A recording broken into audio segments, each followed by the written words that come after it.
Shaun Haney here with RealAgriculture.com and Real Ag Radio, Rural Radio 147, Sirius XM. I'm joined right now by the Chief Economist with Farm Credit Canada. It is JP Gervais. JP, great to chat with you. It's always a pleasure, Shaun. Thanks so much for the invite. Okay, we're going to talk land values today. Now, I shouldn't say land values. We're going to talk about land rents and partly relative to the land value, which is an important ratio. We're going to get to that in a little bit. Now, the report says that 40% of the land in Canada is rented. I was actually surprised by that number. I thought it was high. Is that number relatively stable? It's been stable for a couple of census years, basically. It's been trending up. I would say if you go back a little bit more in time, if you take a more of a long-term perspective, it's been upward, and 40% is an average. So you were looking at, if you're looking at some of the provinces in central Canada, you would probably find a little bit of a lower percentage of land that is being rented. So it's a bit more of a prairie phenomena.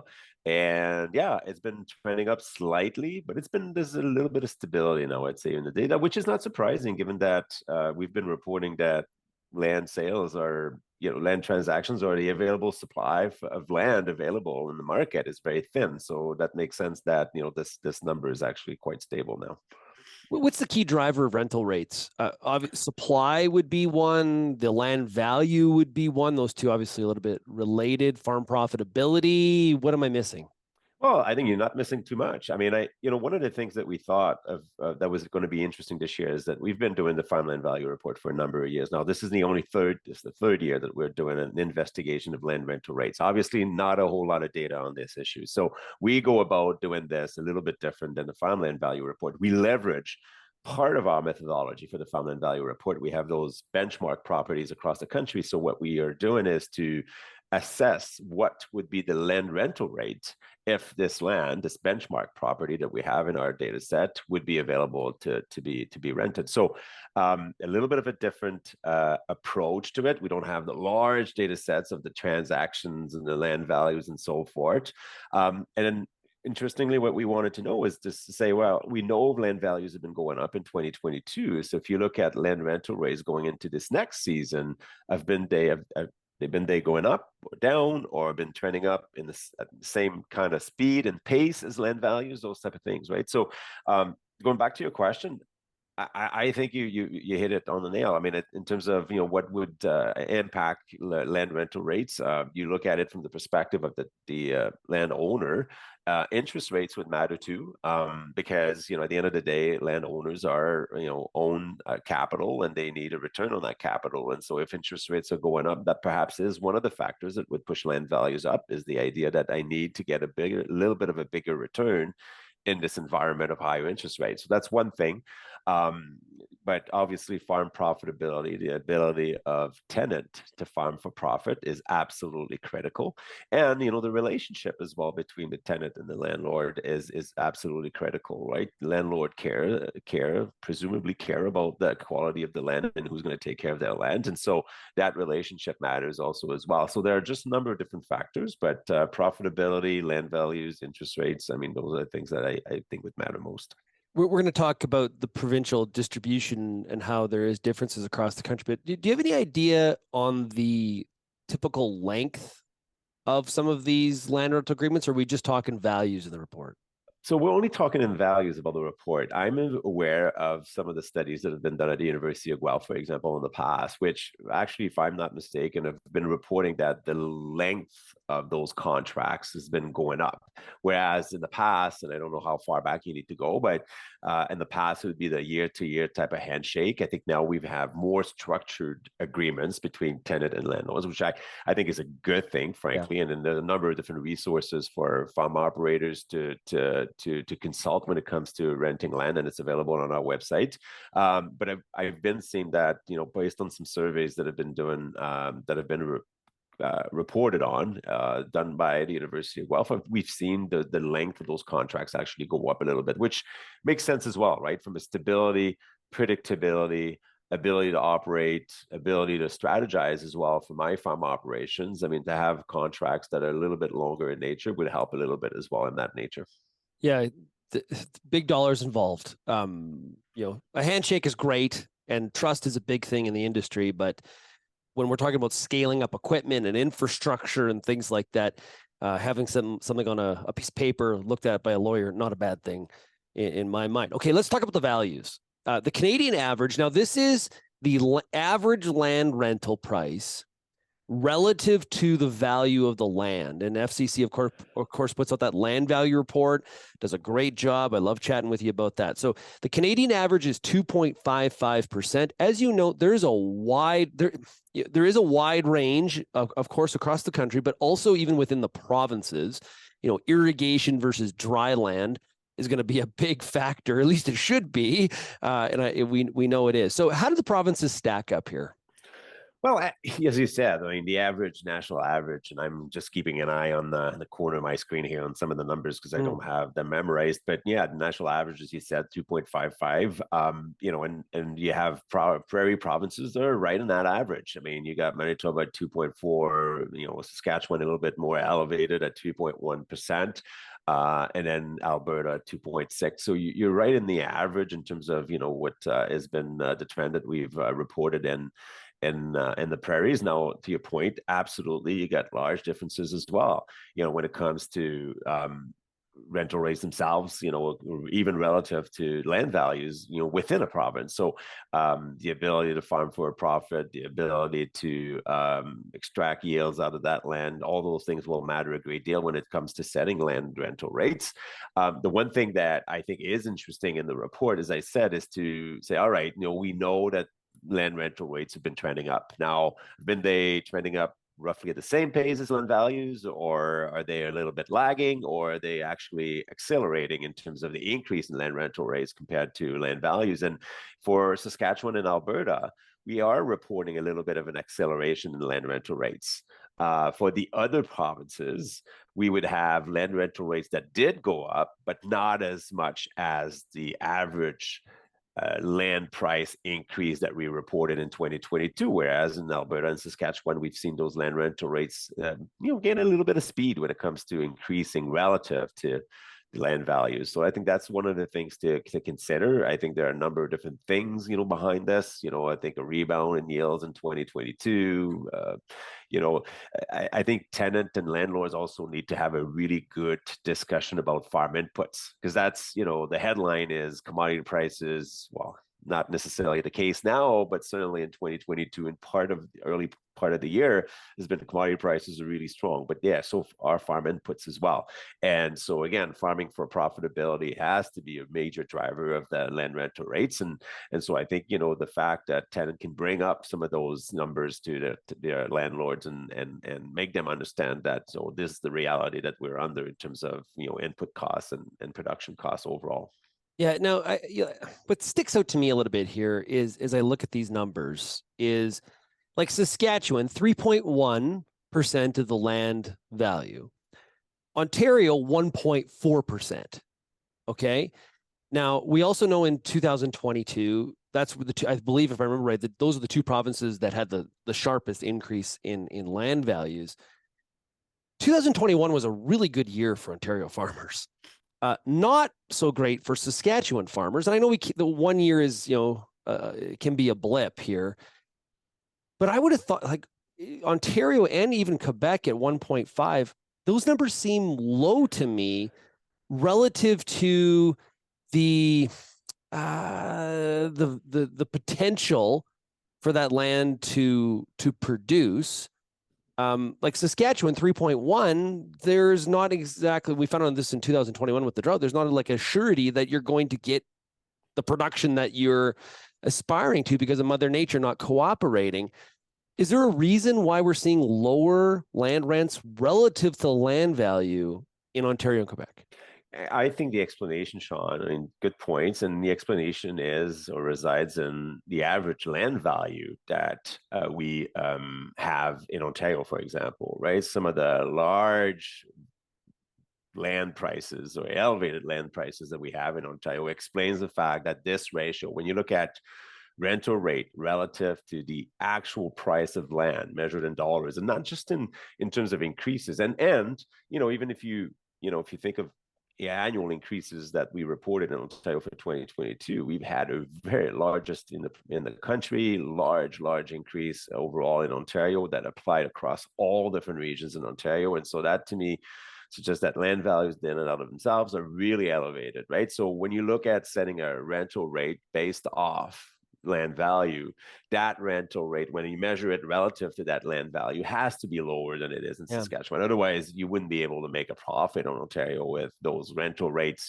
being 3% of land values. And so I think that is where the explanation is. I think is when you account for the large prices that we have in Ontario, where land is subject to many multiple influences that, the makeup of the industry in Ontario is different than Saskatchewan, urban pressures, and the list goes on. I think that explains a little bit of why we have a lower ratio overall in Ontario than relative to Saskatchewan, for example.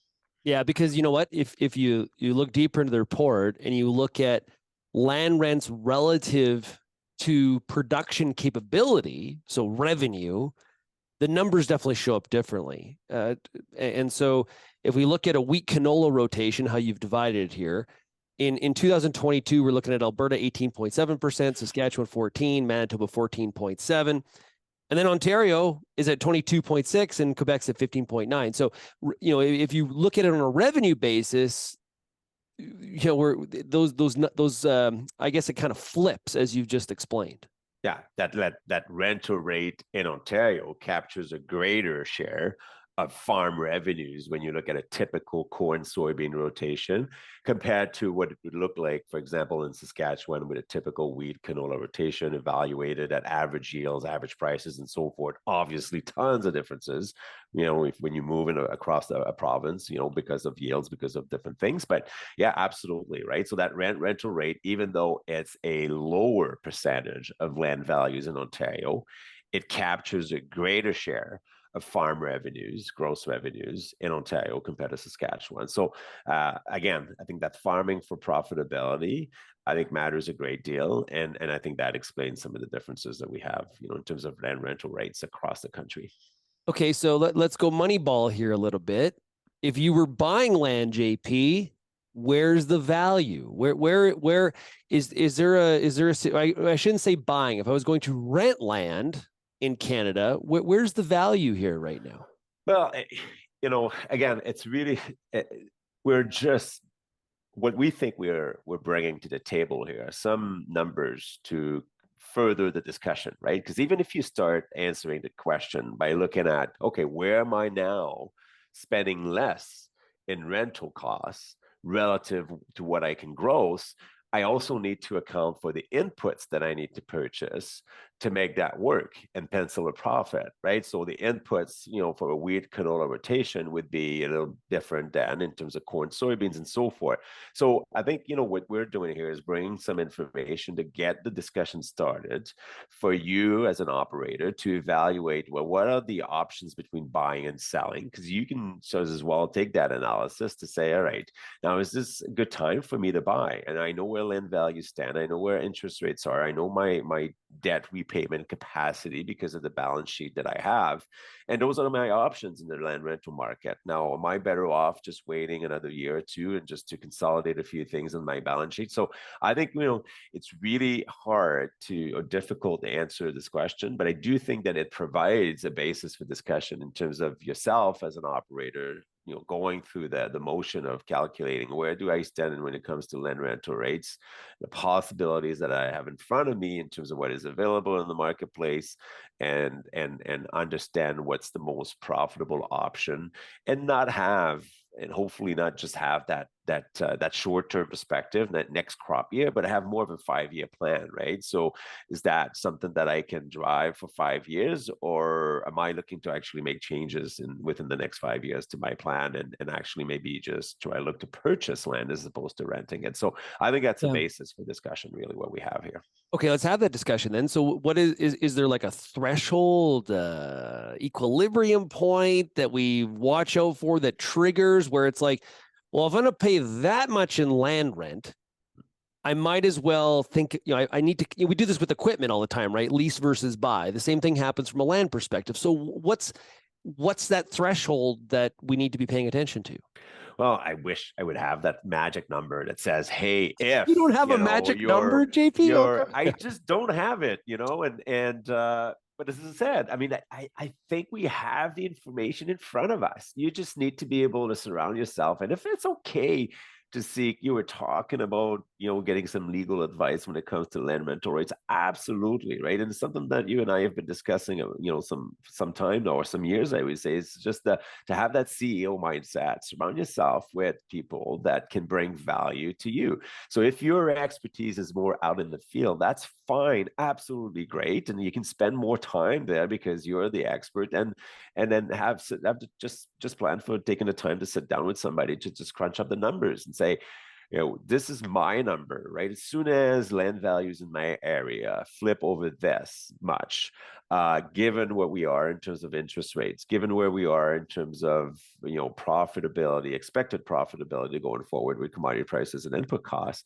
like that's my number. And as soon as the number flips, over under this, that's where perhaps I can look to pull the trigger and say, yeah, what may be the best decision for me going forward is to buy land. Again, it just needs as well to fit your strategic plan. If you have a horizon of time that is quite long in front of you, then that's a quite different discussion than perhaps if you only have 5 years ahead of you. So it's just those numbers that you just need to surround yourself with somebody that can help and bring value to your operation in that way.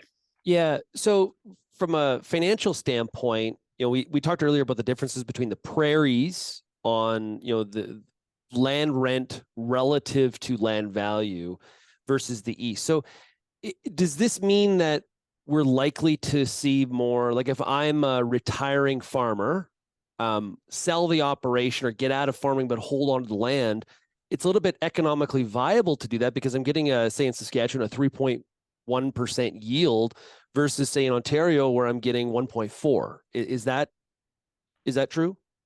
Well, that could definitely be a factor. Absolutely. We've been saying now for a number of years that the supply of land, and actually more so this year than ever before, I'm convinced that some of the really large land value numbers that we reported for 2022 are the result of a very, very tight supply of land.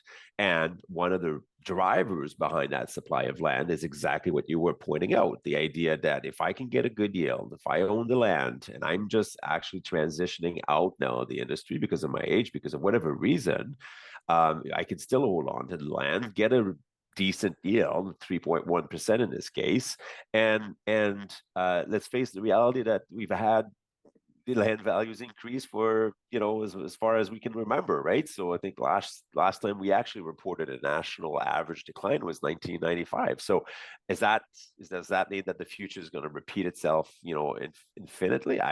Absolutely not. I think at some point we might have a little bit of a few bumps in the road when it comes to the land market, but it's been a really good investment so far. So that I think explains why we have very, very tight supply. And even if we have an aging population when it comes to farming, which is actually no different than the general population as well. So that's another topic of discussion. But I see a lot of discussion around the aging population for the farm, the average age of the farm population. But really, at the end of the day, I think it's an overall issue for the entire country and across all different sectors. And I do think that we are farming a little bit longer, which is as well makes sense given that the overall population tends to work a little bit less, maybe, but tends to work a little bit longer. Anyhow, absolutely. I think that might, at the end of the day, have an influence in terms of Ontario versus Saskatchewan, and maybe have long term. And it's probably not something that we're going to see the impact of in the next year or so, but the long term might have to think that supply might be a little bit more increase a little bit more in terms of available land for sale in Ontario relative to Saskatchewan, given that yields seem to be a little bit lower, given the elevated prices to begin with. JP, we talked about land rent relative to the value, land rent relative to the revenue. Are there any other, like for the keeners out there, are there any advanced statistics or metrics for people to maybe show some interest in? Well, Yes, and I think it requires a bit of a different tools, right? So if we're the report, you can only work the way that we're reporting things on a website, for example, or on any type of printed material, you can only report in two dimensions, right? So that's the reason why you're saying land rent as relative to land values, or land rent. But of course, you bring this in the computer, and then all of a sudden it opens up all different things that a lot of people on my team are quite interested in, and it opens up different dimensions in terms of the analysis, right? But I would say the three legs of the stool when it comes to the farmland market or farmland values, rental rates, and farm revenues. Those are the three things, right? And you can expand on farm revenues a little bit to consider not just the gross revenue part of the equation, but as well input costs, interest rates. But that's the three legs of the stool. And you can combine this, to get a sense of, hey, where should I take my business? Okay, final question. Crystal ball, what Let's happens go. going forward? When it comes to land values, I think I've said this many times and I've been wrong. And so it's quite, it's so full disclosure. I do think that we have to have land values slow down. There's just no way that we can sustain profitability under the current dynamics in the marketplace. It's going to take a little bit of time. We've already have seen commodity prices weaken a little bit. So that's just absolutely normal to see prices retreat a little bit.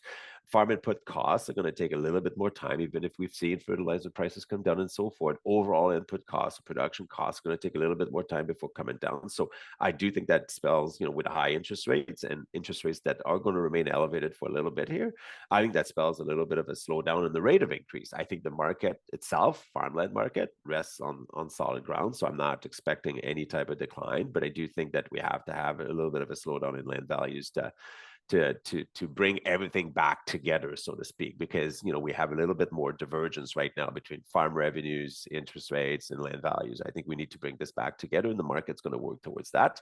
But it's just the question is how long is it going to take before we get to that point?